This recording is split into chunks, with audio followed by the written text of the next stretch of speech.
Hello friends. तो कैसे हैं आप लोग? आशा करते हैं अच्छे होंगे।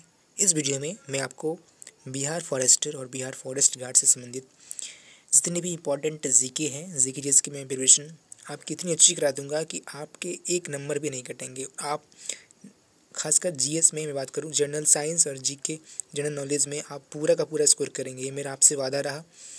और इसमें कहीं भी दो राय नहीं है, बिकॉज ये जो आप मटेरियल देख रहे हैं, जितने भी एग्ज़ाम हुए, चाहे तो आप मिला भी सकते हैं बिहार पुलिस, बिहार दरोगा, ठीक है, यहाँ तक बीपीएससी भी और बिहार फॉरेस्ट गार्ड का सारे क्वेश्चंस यही इसी बुक से आते हैं। और सब चीज़ यही है, कंसेप्ट सब कुछ यही होता है। और कई बार तो सेम टू सेम पॉइंट भी वहाँ से क्वेश्चन बन जाता है। तो इसलिए ये बुक आपके लिए बहुत हेल्पफुल होने वाला है। अगर आप दिसंबर में बिहार फॉरेस्ट गार्ड और बिहार फॉरेस्टर दोनों का एग्ज़ाम देने वाले हैं या किसी का एक एग्ज़ाम देने वाले हैं, तो आपके लिए वीडियो बहुत ज़्यादा हेल्पफुल होने वाली है। तो प्लीज़ इस वीडियो में लास्ट तक बन रहिएगा और इसको ज़रूर देखिएगा, बिकॉज आपको लाखों कंपटीशन में आगे निकल रहे हैं। तो आपको वही चीज़ पढ़ना है जो ऑथेंटिक हो, एग्ज़ाम्स ओरिएंटेड हो, ठीक है। आप 20 किताब पढ़ कुछ नहीं कर सकते हैं, बस एक ही किताब पढ़िए जो ऑथेंटिक हो, आपके एग्ज़ाम से रिलेवेंट हो, तो आप अच्छा स्कोर कर सकते हैं। तो चलिए, आपको इस वीडियो का इस मटेरियल का आपको खुद पता चलेगा। तो आप कंटिन्यू पढ़ेंगे तो आपको पता चल जाएगा कि इसकी क्या अहमियत है और कितना आपके एग्ज़ाम के लिए हेल्पफुल है। बाकी चीज़ आपके सामने है। चलिए शुरू करते हैं वीडियो को। देखिए, अभी पहला पॉइंट है प्रक्षेप्य गति को। यहाँ इसमें मैं इसमें मैकेनिज्म का बात करूँगा, बाकी सब क्वेश्चन पीछे हो गया है। आप चाहें तो एक पार्ट 1 वीडियो भी है इसका, वो भी आप देख सकते हैं। चलिए, अब देखिए, इसमें पहला है प्रक्षेप्य गति को दृढ़तम प्रास प्राप्त करने के लिए अधिकतम कितने कोण की आवश्यकता होगी। तो आपको याद रखना है 45 डिग्री। अगला है, मनुष्य जब नदी के किनारे नाव से बाहर कूदता है तब नाव पीछे की ओर क्रिया करता है, ये क्रिया प्रतिक्रिया कारण हटती है और इसमें कौन सा नियम काम करता है। तो न्यूटन का थर्ड लॉ, आपको ये चीज़ याद रखना है। अगला पॉइंट है कि संवेग परिवर्तन की दर किसके बराबर होती है, बल के बराबर। न्यूटन का प्रथम नियम किसे परिभाषित करता है, जड़त्व का, ठीक है। अगला है कि प्रसालन मतलब वॉशिंग मशीन किस सिद्धांत पे काम करता है। तो आपको याद रखना है अपकेंद्रीय बल पे, ठीक है, सेंट्रीफ्यूगल फोर्स पे। अगला है, सड़क पर चलने की अपेक्षा बर्फ पे चलना कठिन क्यों है। क्योंकि बर्फ में सड़क की अपेक्षा घर्षण कम होता है। अगला है, न्यूटन के गति के नियम। देखिए, आपको ये इतना इंपॉर्टेंट कंसेप्ट है कि इससे हर कंपटीशन में चाहे कोई भी एग्जाम हो, इससे क्वेश्चन बनता ही बनता है। तो आपको इसे ध्यान से समझना है। चलिए, पहला इसमें गति का नियम, फर्स्ट लॉ ऑफ मोशन में यदि कोई पिंड विरामावस्था में है तो वह तब तक उस अवस्था में रहेगी जब तक उस पर कोई बाह्य न अर्पित किया जाए। दूसरा नियम है, किसी वस्तु में संवेग परिवर्तन की दर उस पर लगाए गए बल के समानुपाती होती है तथा संवेग परिवर्तन की दिशा बल के अनुदिश होती है। तीसरा नियम है तृतीय गति का नियम, प्रत्येक क्रिया के बराबर और विपरीत दिशा में प्रतिक्रिया होती है, इसलिए गति के तृतीय नियम को क्रिया प्रतिक्रिया का नियम भी कहते हैं, ठीक है। अगला आता है ऊर्जा संरक्षण सिद्धांत। इसे देखिए, आप इसका क्या अर्थ होता है उसको समझते हैं। देखिए, ये नियम कहता है कि ऊर्जा का ना तो हम लोग सृजन कर सकते हैं और ना ही इसे हम नाश कर सकते हैं, मतलब इसको बस एक रूप से दूसरे रूप में परिवर्तित कर सकते हैं, बस इतना हो सकता है।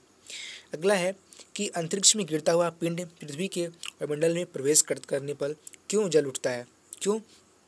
क्योंकि वायु का घर्षण जो है ना वो बहुत ज़्यादा होता है, इसलिए कोई भी पिंड अगर ऊपर से नीचे गिर रहा है तो वो जल जाता है, ठीक है, जलने लगता है। अगला है ग्रहीय पिंडों की परिक्रमण गति, अर्थात ग्रहों द्वारा सूर्य का परिक्रमण में प्रभावी बल कौन सा है। तो कौन सा बल होगा, अभिकेंद्रीय बल। इस पूरे यूनिवर्स में, पूरे ब्रह्मांड में जितनी चीज़ें घूम रही हैं, एक दूसरे का भ्रमण कर रही हैं, उसमें कौन सा बल काम कर रहा है, अभिकेंद्रीय बल। आप याद रखना, इंग्लिश में कहते हैं सेंट्रीपिटल फोर्स। अगला है दूध मथने के पश्चात क्रीम का दूध से पृथक हो जाने का क्या कारण है, अपकेंद्रीय बल, ठीक है। अगला है वायु की ऊर्ध्वाधर गति को क्या कहते हैं, वायु प्रक्षोभ अर्थात विंड। अगला है रॉकेट किस सिद्धांत पे काम करता है, आपको याद रखना है संवेग संरक्षण के सिद्धांत पे, ठीक है। आइए चलते हैं अगले क्वेश्चन पे। अगला क्वेश्चन है आपका, किसी पिंड के संवेग और वेग वेलोसिटी के अनुपात को से प्राप्त मान क्या कहलाता है, मास, ठीक है। अच्छा, अगला है कि त्वरण ज्ञात करने का सूत्र क्या सा है, ए बराबर भी माइनस यू बटा टी। जहाँ ये क्या है, त्वरण है, बी क्या है, अंतिम वेग है, यू क्या है, प्रारंभिक वेग है, और टी क्या है, समय अंतराल है। अगला है कि तेल में अंशतः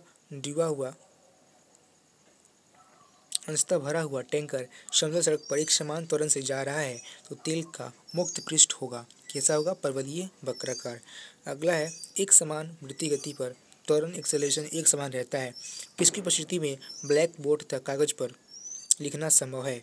घर्षण के कारण। देखिए, अगर घर्षण नहीं हो ना तो आप कॉपी पे पेन से नहीं ले सकते हैं, इतना तक आप समझ सकते हैं। बिकॉज बिना घर्षण का व्हाइट बोर्ड पे आप नहीं ले सकते हैं, इसलिए घर्षण भी बहुत ज़रूरी होता है। अगर हमें अपने डेली लाइफ में घर्षण का यूज देखें तो फ्रिक्शन का बहुत सारा लाइफ में यूज है। ठीक है, इसमें से आप यहाँ पे पढ़ना है ब्लैक बोर्ड वाला और कागज वाला। ठीक है, चलिए अगला देखते हैं। उदाहरण दिया इस पर, चलती गाड़ी के रुकने पर उसमें बैठे यात्री का आगे झुक जाना, पेड़ से लटक कर नीचे गिर पड़ना। ये किसका उदाहरण है? तो न्यूटन के गति की प्रथम नियम, अभी आपने पढ़ा है। तो देखिए, कभी कभी उसका एग्जाम्पल आपसे एग्जाम में पूछ लेता है। जैसे क्वेश्चन पूछेगा कि चलती गाड़ी के रुकने पर उसमें बैठे यात्रियों का आगे झुकना किस नियम को फॉलो करता है? तो गति का प्रथम नियम। ठीक है, अच्छा ये भी क्वेश्चन आपसे एग्जाम पूछता है कि पेड़ से फल टूटकर नीचे गिरता है, ये किस नियम आधारित है? तो आपको यहाँ पे याद रखना है गति का प्रथम नियम। इसको हम लोग जड़त्व का नियम भी कहते हैं, ये भी आपको याद रखना है। अच्छा, अगर क्वेश्चन पूछेगा गति का प्रथम नियम पहली बार किसने, मतलब गति का प्रथम नियम मतलब जड़त्व शब्द किसने दिया था? तो वो दिए थे आपको गैलीलियो ने। लेकिन अगर क्वेश्चन पूछेगा कि गति का प्रथम नियम किसने दिया, उसका आंसर होगा न्यूटन। ये आपको ध्यान रखना। एक और एग्जाम्पल देखिए, कपड़े को हाथ में पकड़कर डंडे से पीटने पर धुल कर बाहर निकल जाते हैं, ये भी किस नियम आधारित है? गति का प्रथम नियम। ठीक है, दूसरा नियम का एग्जाम्पल देखिए, गेंद को पकड़ते समय खिलाड़ी अपने हाथों को पीछे की ओर खींचता है, तो ये भी आपको न्यूटन का दूसरे नियम पर आधारित है। ठीक है, अच्छा अगला है आपका कि तृतीय नियम में क्या है कि बंदूक से गोली निकालते समय बंदूक पकड़ने वाला व्यक्ति को पीछे की ओर धक्का पुश लगाता है और रॉकेट वायुयान गति चंपू चलाने पर नाव का आगे बढ़ना। ये सारी जो प्रक्रियाएं हैं, जितनी भी इसमें नियम काम करता है, आपने अभी तक जो भी एग्जाम्पल पढ़ा वो न्यूटन के तीन नियमों पर बेस थे। पहला प्रथम नियम, दूसरा द्वितीय नियम, तीसरा तृतीय नियम। देखिए आप, तो यहाँ पे थर्ड लॉ है, उसमें आपका ये बंदूक वाला कंसेप्ट काम करता है, तो आप याद रखना है। इससे एग्जाम में डायरेक्टली आपका एग्जाम्पल दे दी जाएगा और ये आपसे पूछ लिया जाएगा कि ये किस नियम पे काम करता है, तो आपको ये सब ध्यान रखना है। ठीक है, बढ़ते हैं अगले क्वेश्चन पे। अगला कंसेप्ट है कि सरल आवर्त गति सिंपल हार्मोनिक मोशन के दोलन में किन की आवश्यकता होती है? तो प्रत्यास्थता का एवं जड़त्व का और दोनों का। ठीक है, कमानी तुला किस सिद्धांत पे काम करती है? Hooke's law. हुक्स लॉ क्या होता है? तो ये तो प्रतिबल बटा विकृति, आपको याद रखना है। जब एक कार्य की गति दोगुनी कर दी जाती है तब उसको उतनी ही दूरी फेंकने के लिए उतनी दूरी पर रोकने के लिए ब्रेकिंग फोर्स क्या होगा? 4 गुना। ठीक है, बिकॉज ब्रेकिंग फोर्स क्या होता है कि वेग के स्क्वायर होता है, तो अगर आप वेग दोगुना कीजिएगा तो बल कितना लगाना पड़ेगा? ब्रेकिंग फोर्स कितना लगाना पड़ेगा? 4 गुना। ठीक है, ये आपको याद रखना है।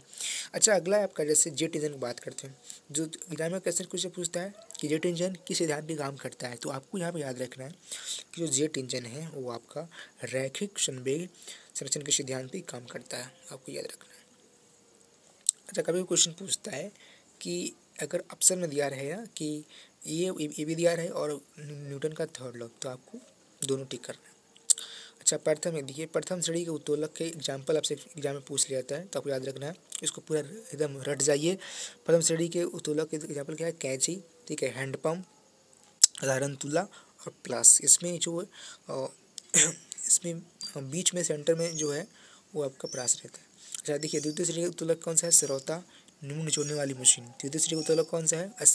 स्टेपलर, ठीक है, चिमटा और मनुष्य का हाथ। तो आपको अच्छी चीज पूरे एकदम रट जाना है, बिकॉज तक एग्जाम में से क्वेश्चन आना ही है, एक क्वेश्चन आता ही थे, तब से छूटे नहीं। ठीक है, अगला क्वेश्चन है, आप देखिए कुछ यहाँ पे टाइप्स भी है, जैसे पेंच क्रम, स्क्रू ड्राइव्स के द्वारा पेंच घुमाना और दरवाजे के हत्थे को कब्जे से दूर लगाना, ये किसी कारण संभव हो सकता है? बोला घूमना चाहिए। एक और बात देखिए, जो ड्राइवर जब गाड़ी चलाता है तो जो गियर लगता है, ठीक है, तो गियर भी लगता है किसी कारण? बोला घूमने के कारण, ये भी आपको ध्यान रखना है। चलते हैं नेक्स्ट पेज पे।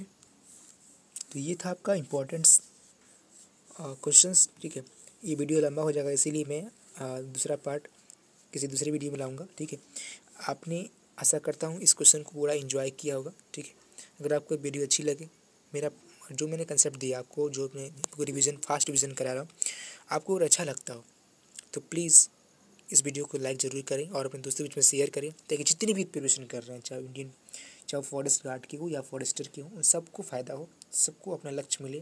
ठीक है, बिकॉज देखिए आप खुद फील करेंगे जब एग्ज़ाम देंगे, तो इससे जो क्वेश्चन है आपको डायरेक्टली एग्जाम में देखने को मिलेंगे। और मैं गारंटी देता हूँ कि इससे एग्जाम में क्वेश्चन बाहर नहीं जाएगा। बिकॉज़ ये जो आपको पढ़ा रहा हूँ ना, ये एक तरह से समझिए कि आपका मक्खन है, ठीक है। घी से मत कर निकाला गया ये मक्खन है, दही से निकाला गया मक्खन है, जो आपको मैं आपके सामने परोस रहा हूँ, ठीक है। तो इसलिए इसका महत्व समझिए और इसको पूरा एंजॉय के साथ पढ़िए और विश्वास कीजिए, साथ में अपना मेहनत करते रहिए, आपको निश्चित सफलता मिलेगी, ठीक है। चलिए मिलते हैं नेक्स्ट वीडियो में, तब तक के लिए thanks, all the best. Please video को लाइक ज़रूर करें। Thank you.